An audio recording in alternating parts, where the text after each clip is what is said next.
Hey guys, how you doing? Good, good. It's nice to see you today on this cold morning in Greenbrier County. And I want to say, first of all, thanks to the O School and Dr. Nimitz and Dreama and all my friends here who are hosting us today.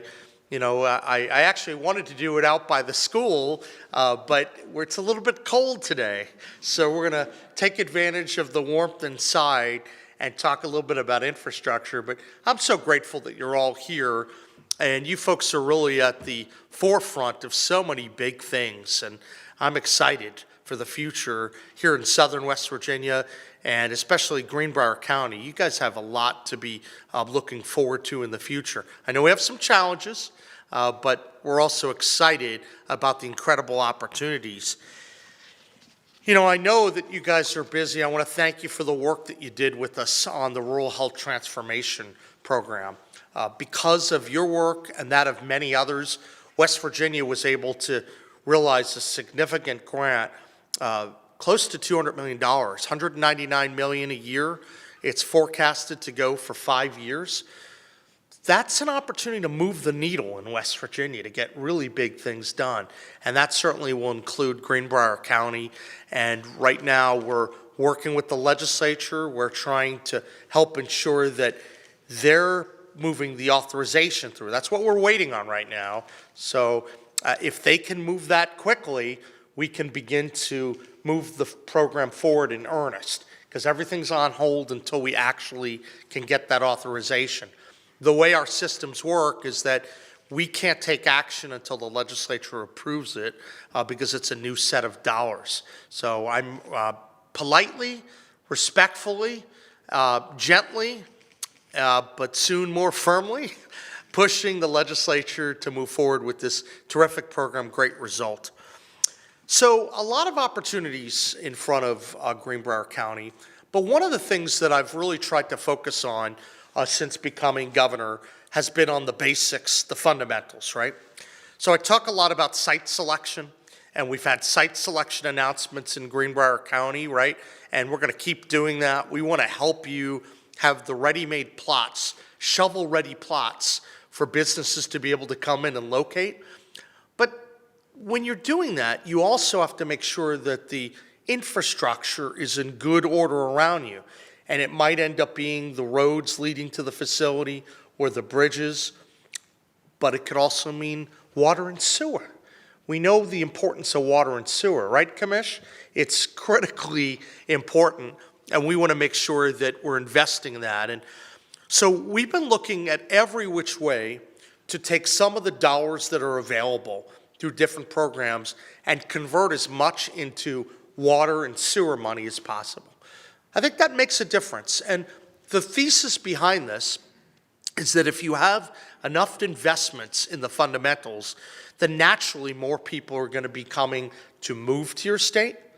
More businesses are going to be locating, because a lot of people talk a lot of times about the dollars that get pledged for one project or another. But here's the dirty little secret, and you know this, that if you're operating with a really good site selection plan, and your properties are good, and you have water and sewer, and you have energy available, affordable energy, reliable energy, if you have broadband, and you have a ready-made workforce that's ready to jump in on these projects, that is going to move the needle more than anything, because most people don't call and say, hey, I'd like to stick their hand out in terms of getting dollars. Most companies come because they see the state as being an attractive economic place to locate. And to do that, you have to have really good fundamentals. And that's what we're working on. Probably more so than any administration you've seen over the last few decades. We're working on the site selection, the water, the sewer, the energy production, our 50 by 50 plan that you've heard about to generate more energy to meet the needs of West Virginians and, quite frankly, the needs of our country. West Virginia sits in a unique place, and we have a chance, an unbelievable chance, to really be the supplier of the energy demands that the United States needs to compete more effectively against China. And so we're sitting in a great spot. But once again, it all comes down to the fundamentals. So that's why we're here today. Today I'm very pleased to make the first of a series of announcements that you're going to be seeing in southern West Virginia, and there'll be some across the state, but a lot in southern West Virginia coming up in the next few weeks in order to help facilitate that economic growth and to look forward for the future. So today, we're announcing that there will be a $2 million grant to extend public water service from Sam Black Church to Smoot Elementary School. This is good stuff. This is actually going to help connect a lot of residential and commercial customers along the route. We think eventually that might allow the school to get rebuilt, the facility to reoccur. And I'm told that the principal is here today, Molly Judy. Where's Molly? Molly, is this going to help you? Oh my goodness, it will have such a significant impact of modernization and bringing this project to fruition, hopefully one day. So thank you so much. Well, we're really happy to do it, and I know that we're all about the fundamentals here, and we thought that when you can connect these water lines and it helps customers, it helps with schools and sends a bright message about our future, that's really critical to do. So Molly, thank you for coming here today. I appreciate it. We'll hopefully get out to the school. I know when I'm driving by and it's about 11 degrees, I think we all opted for the inside event today, but we'll get outside there. I'm really pleased to announce this came from our AMLER funding, and that's actually the Abandoned Mine Lands Economic Revitalization Program. And that takes a lot of the resources, counties that had some mining in the past, and it turns them into platforms for growth.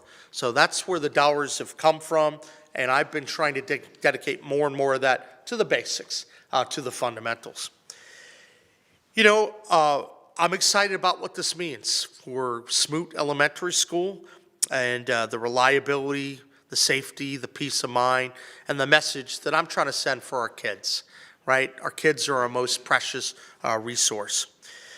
We know that schools depend upon consistent water for sanitation, for food service, for student health, and also for emergency preparedness. And we know the critical nature this is, as we talked about it, for economic development. You know, frequently access to public water, that's just one of the key criteria for whether homes can be built, businesses can expand, and employers can even consider a location. And that's why today and this week is so important, because we are making a number of these announcements. And I know that there are a lot of areas in southern West Virginia in particular that have been hit hard in terms of a need for water resources. So it's going to be a good week for these announcements. I'm excited about it. I'm not going to roll them all out today, but we will be talking more and more about them in the upcoming days. Now, since 2016, West Virginia's invested hundreds of millions of dollars in different types of projects across West Virginia, and we're excited about that. Now, over the last year, our administration's been making some important and crucial decisions to put our budget in the right place. We've tightened spending pretty significantly. We've restructured government, trying to make it more efficient. We've reduced cost, and quite frankly, we focused relentlessly on getting our budget right. And as a result of that work and all of the focus, laser beam focus on economic development, since October alone, we've announced over $6.5 billion of economic investments into our state, with a projected over 7,000 jobs. Think about that.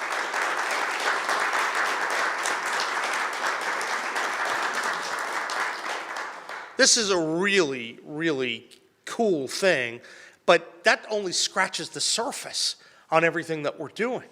When you think about all of the private sector investment, and then you overlay on that some of what we're seeing with our broadband, the broadband grant that we applied for and that I submitted early this year, which reflected a team effort of many people in the legislature, the federal delegation, right? Everyone came together, and then we worked. Our team inside our office worked to help put it over the top. 73,000 locations are going to be connected, and many here in southern West Virginia. That's terrific. That's going to help because high-speed internet is not a luxury in today's environment. It's a fundamental, and we're going to make sure we keep focusing on that. Those dollars and the related jobs from that, they tell me that's a minimum of 1,000 jobs that are direct and many thousand indirect. And then finally, of course, and why we're here today, rural health. We know that rural health is going to open up many doors as well. That's another $1 billion. You start adding this stuff up, we're talking about investment levels that West Virginia has never seen before. In fact, if you look back over the last 15 years, the numbers we're talking about, we think rank second in terms of the last 15 years. And the number one rank is when the state had all the COVID money, right? The billions and billions and billions of dollars of COVID money. So I think that this is a really good sign, but we have to keep going. We cannot let up. We have to keep pushing in order to make sure that the momentum we're showing is translated. And a lot of these are announcements that are going to occur, and jobs will begin to phase in into the future. So we have to make sure that we continue to do things now, especially before we see all those jobs take root. But we do all this for our people and to help communities and counties like Greenbrier County really do very, very well. So we're pleased to be here today and talk about it. I'm grateful for the county commission and for all the leadership and your delegation, everyone who's working really hard. But I'd also like to give an opportunity for one of your local folks who's very involved in this to say a few words. He's doing some really good work. John, is John here? John Tuggle, Executive Director of the Region 4 Planning. You want to come up and say a few words, John? Appreciate all your good work.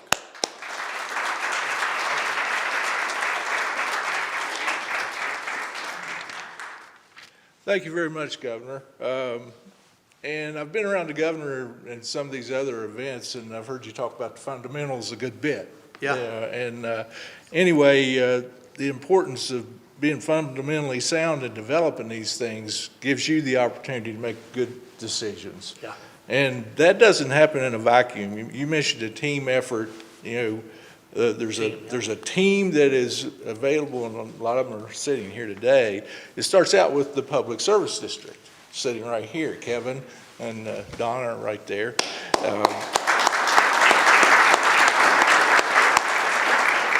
They start out with the vision and the need for all these type of projects at the ground level, local level. Then we go over to the county commission. They support that, and our state and federal partners, in the Congress and so forth, all that goes together to get these type projects going, and that team effort to get there. There are accountants. We have the engineer here today, and they're a key part of it.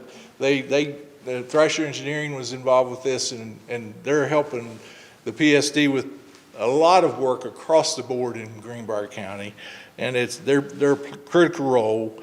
And then, of course, our job as administrators, Leslie Taylor's not here today. She works with this group, but she's working with another PSD right now, trying to develop another project. So those are key parts of developing a justification for you to have a fundamentally sound to move forward with these type projects.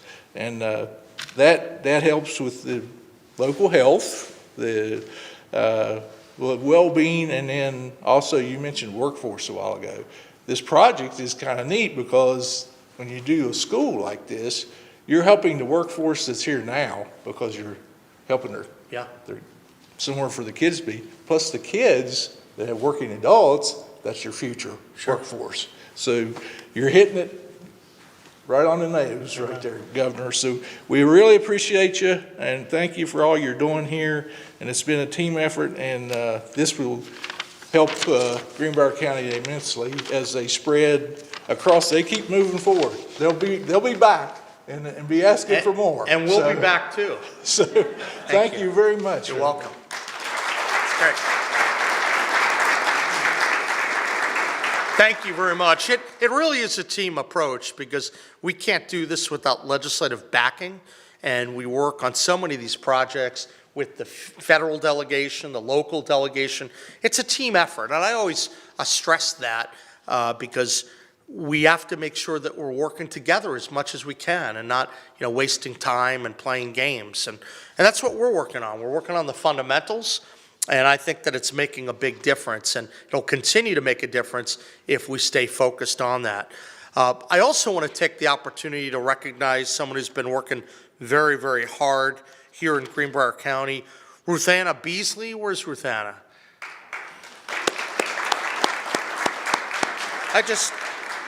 Well, sure, you can come up, sure. No, I mean, we try to be team-oriented around here.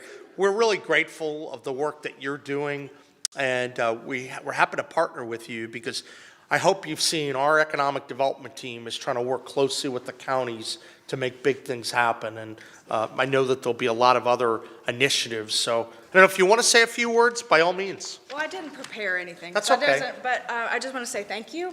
This is our second time in the last year together announcing big things for Greenbrier Valley and Greenbrier County. Yeah. And I'm happy to be a part of that team. I'll leave it there. Well, Thank you so much. Thank you. Nice to see you. All right.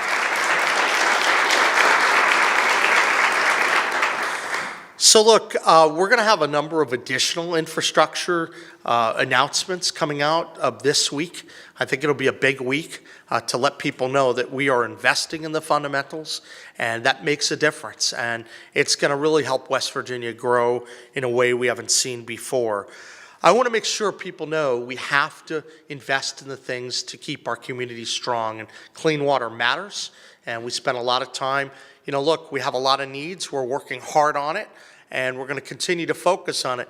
With these grants, you have some options in terms of how you spend the dollars. I've been trying to channel so many of the dollars on basic infrastructure, water and sewer. That certainly makes a difference. So, I'm really happy to be here today. I want to thank everyone at the School of Osteopathic Medicine for hosting, all the local leaders. I see a lot of familiar faces out there. I see one guy there, good guy, Jonathan Comer, thanks for coming. Nice to see you. A lot of people here today, and I just want to say when we all work together, West Virginia wins. So thanks for coming. And now I see a couple media here. Happy to take any questions from the media that you may have. You good? 59 News, you're good? All right. Well, guys, I'm really happy that you're here. I want to say thank you, and we'll see you again very, very soon. Thanks, and God bless.